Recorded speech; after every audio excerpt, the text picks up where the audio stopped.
మీకు మీ నాయకుడికి తల్లి గురించి విలువ తెలుసా అని అడుగుతున్నాను.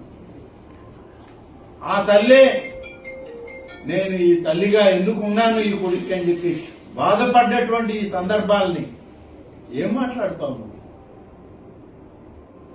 మీ నాయకుడి యొక్క తల్లే నేను ఈ బిడ్డకి ఎందుకు తల్లినయ్యానా అని బాధపడుతూ, నేనెందుకు అమ్మనయ్యానా ఇతనికి అని చెప్పి ఆమె బాధపడుతూ ఇచ్చిన ప్రకటనలు నీకు కనపడలేదా అని అడుగుతున్నా.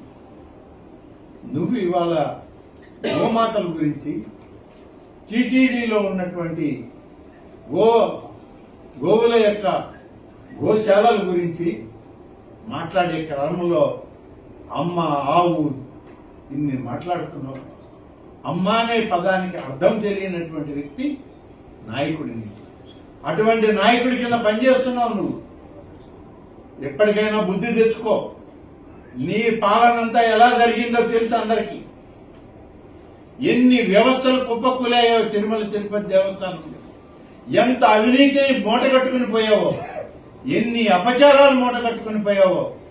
ఇవాళ ఆ దేవదేవుని యొక్క శాపాలు నీకే కాదు మీ బిడ్డలకు కూడా తగిలాయి.